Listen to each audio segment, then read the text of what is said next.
ಇಲ್ಲಿ ಉಪಮಾ ಮಾಡೋಕ್ಕೆ ಮೊದಲು ಏನು ಹಾಕಬೇಕು, ನಾನು ಇಷ್ಟು ಕಡಲೆಬೇಳೆ ಹಾಕ್ತಾಯಿದ್ದೀನಿ, ಇಷ್ಟೇ ಶೇಂಗಾ ಹಾಕ್ತಾಯಿದ್ದೀನಿ, ಇಷ್ಟು ಉದ್ದಿನಬೇಳೆ ಹಾಕ್ತಾಯಿದ್ದೀನಿ. ಚೆನ್ನಾಗಿ ಬಾಡಿಸ್ಕೊಳ್ಬೇಕು.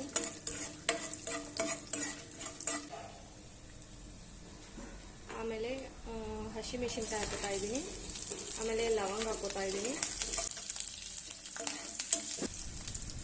ಆಮೇಲೆ ಶುಂಠಿ ಹಾಕೋತಾ ಇದ್ದೀನಿ, ಈರುಳ್ಳಿ ಮತ್ತು ಟೊಮ್ಯಾಟೊ. ನಾನಿಲ್ಲಿ ಟೊಮ್ಯಾಟೊ ಅರ್ಧ ಟೊಮ್ಯಾಟೊ ಅಷ್ಟೇ ತೊಗೊಂಡಿದ್ದೀನಿ, ಜಾಸ್ತಿ ಟೊಮ್ಯಾಟೊ ಆದರೆ ಸರಿ ಅನಿಸಲ್ಲ. ಸೊ ನನಗೆ ಅಷ್ಟೊಂದು ಟೊಮ್ಯಾಟೊ ಇದ್ದರೆ ಇಷ್ಟ ಆಗಲ್ಲ, ಮತ್ತು ಸಾಗರ್ಗೂ ಅಷ್ಟು ಟೊಮ್ಯಾಟೊ ಇದ್ದರೆ ಇಷ್ಟ ಆಗಲ್ಲ. ಸೊ ಅದಕ್ಕೆ ಅರ್ಧ ಟೊಮ್ಯಾಟೊ ಹಾಕಿದ್ದೀನಿ. ಸಾಸಿವೆ, ಜೀರಿಗೆ, ಸ್ವಲ್ಪ ಕರಿಬೇವು. ಕ್ವಿಕ್ಕಾಗಿ ಇದರಲ್ಲೇ ರವಾನ ಹುರ್ಕೋತಾ ಇದ್ದೀನಿ. ಅಂದರೆ ಕ್ವಿಕ್ಕಾಗಿ ಮಾಡಬೇಕಂದ್ರೆ ಇದರಲ್ಲೇ ರವೆ ಹುರ್ಕೋಬೇಕು, ಇಲ್ಲ ಅಂದರೆ ನೀವು ಮೊದಲೇ ಹುರಿದಿಟ್ಕೊಂಡಿದ್ರೂ ಚೆನ್ನಾಗಿರುತ್ತೆ.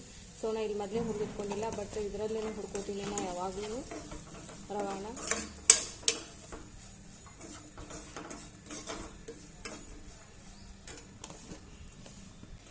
ಇವಾಗ ಇದನ್ನು ಚೆನ್ನಾಗಿ ರೋಸ್ಟ್ ಮಾಡ್ಕೋಬೇಕು. ರವೆ ಎಲ್ಲ ಹುರ್ಕೋತಾ ಇದೆ.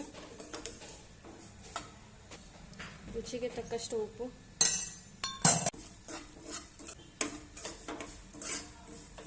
ಇದು ರವೆ ಚೆನ್ನಾಗಿ ಇವಾಗ ಹುರ್ಕೊಂಡಿದೆ.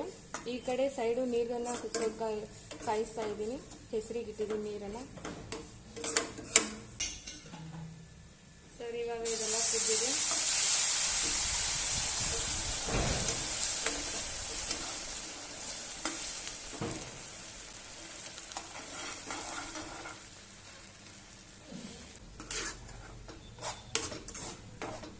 ಇವಾಗ ಉಪ್ಪಿಟ್ಟು ಚೆನ್ನಾಗಿ ಕುದ್ದಿದೆ. ಇದಕ್ಕೆ ಕೊತ್ತಂಬರಿ ಹಾಕ್ತಾ ಇದ್ದೀನಿ.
ತಡಿ,